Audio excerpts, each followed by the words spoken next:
The Bhagavad Gita does not say that Varna is based on birth. It says Guna and Karma. Chaturvarnya maya shrusham guna karma vibhagasha. The dharmic religions, should they reform casteism? Of course. But that there are other good things as well. Sanatan Dharma, Hinduism, Buddhism, Jainism, whatever term you want to use, has done a lot over the last 75 years to reform casteism. To list the weaknesses and areas of improvements as the description of a religion is textbook bigotry, right? And to say that because of these weaknesses, this has to be eliminated. We just spoke earlier of European Christians and Turkic Muslims who have killed hundreds of millions of people over the last 2000 years, wiped out entire civilizations. Zoroastrian Persia, Pharaonic Egypt, Greco-Roman pagans, Buddhist Afghanistan. Where do you stand on the Sanatan debate which is going on right now? Okay. It should be eliminated, it should be gotten rid of. It's the Sanatan is idol worship, it is casteism, it's machar, it's all that is there. And a lot of self-flagellation about how destructive religion has been, Sanatan, that aspect of Sanatan Dharma has been. So the rituals are okay, but Sanatan has got corrupted because of it. Where do you stand in all this? I'm deviating a bit from the book a little bit. No, I certainly don't call for the elimination of Sanatan. I'm a very proud Sanatani. In fact, I think perhaps the world needs the philosophies of Sanatan right now. This is, of course, not to defend casteism. In fact, actually, I speak very strongly against the caste system. I don't use my surname on my books, and I speak on it using our own ancient texts. The Bhagavad Gita does not say that Varna is based on birth. It says Guna and Karma. Chaturvarnya maya shrusham guna karma vibhagasha. We were speaking about the first standard, the entry level into our scriptures, the Ramayana and the Mahabharata. What Varna was Valmiki ji born into? We all know he wasn't born a Brahmin, right? Ved Vyas ji was the son of a fisherwoman, right? So our foundational text, the one who compiled the Vedas, okay, was Krishna Dwaipayan. In the Valmiki Ramayana, there's Satyakam Javali, who is one of the royal priests, the Purohits of Lord Ram's family, right? So it's a very, very, very senior post. He was the son of a single Shudra mother, right? That's the way it was. We must speak against the caste system. But look, any way of life, and that is the Indian way, we recognize that. Any way of life has strengths and areas of improvements, right? To list the weaknesses and areas of improvements as the description of a religion is textbook bigotry, right? And to say that because of these weaknesses, this has to be eliminated. We just spoke earlier of European Christians and Turkic Muslims who have killed hundreds of millions of people over the last 2000 years, wiped out entire civilizations.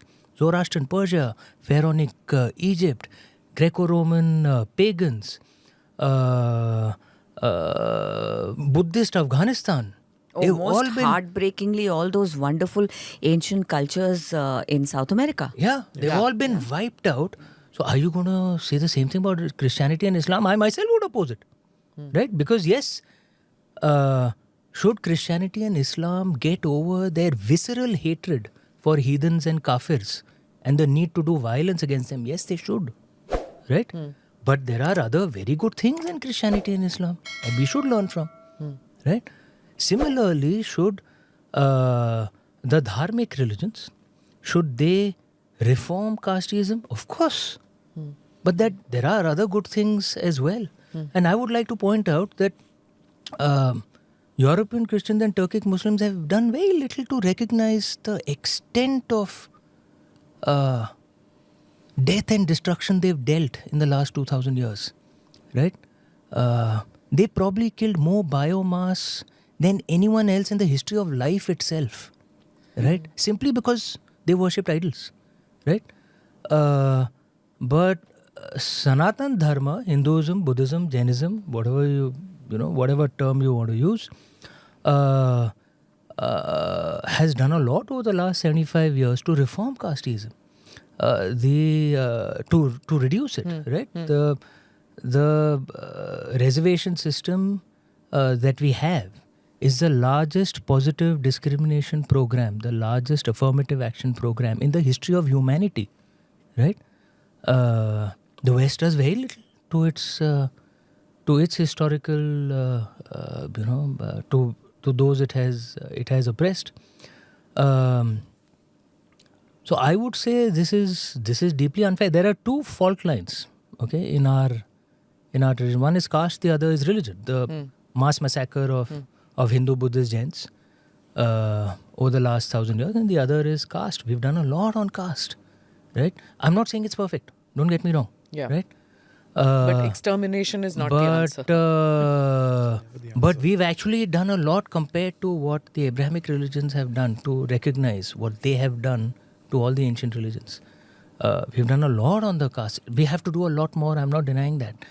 But every single prime minister till recently was an upper caste prime minister. We have a Shudra prime minister now, a backward caste prime minister now. In every state, you have very powerful backward caste and Dalit leaders in industries. We've had Devegowda also in before. every place. Yeah.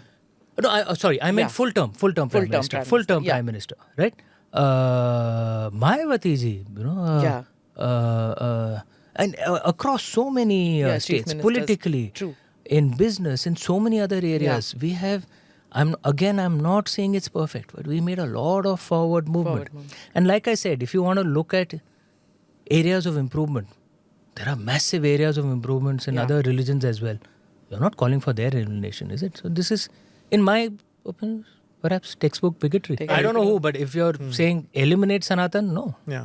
Just to both, even in according to the Bhagavad Puran, at least the cosmic illusion of Lord Vishnu, every caste is represented on his body. So if even the most downtrodden, the most backward class is part of one of the three pantheons of Hindu gods, how can it be Ishan, like... Ishan, we must still recognize there was caste oppression. Yes, that of course. happened in the last... And in Who Were the Shudras, Dr. Ambedkar himself said that the caste system perhaps became rigid around 1500 years ago. Because you see many of the great ruling dynasties, Mauryas, they weren't actually born Kshatriyas, right? Right. Yeah. So Dr. Ambedkar said that in Who Are the Shudras, which kind of ties into even genetic research, which shows that intermingling between different communities stopped somewhere around 1500 to 2000 years ago, which meant that intermarriage stopped, which is again that the communities and castes became rigid. So we must recognize that it did happen, right? We must also recognize that we have done, that the state has done a lot. The founding fathers of our constitution made wise moves, and it has done a lot to improve this. There's over even last the 75, new Rama 80 years. temple in Ayodhya will be representative of all those social classes. There'll be a small temple in near the main temple for Shabari. Yeah, You and know, for Kevat? Yeah, for Kevat, Kevat ji as well, Jatayu, Nishad Raj. who we have forgotten, right? Jatayu were in The original what is it? Shilanyas, one of the original foundations was done by a Dalit. So these are good things that are happening. But I'm saying again that I would say, is reform needed? Yes, of course. Is elimination needed? No, man. You know, and because there are other religions which have done massive crimes as well. You know, are you calling for their elimination? This is unfair. And this is classic binaries.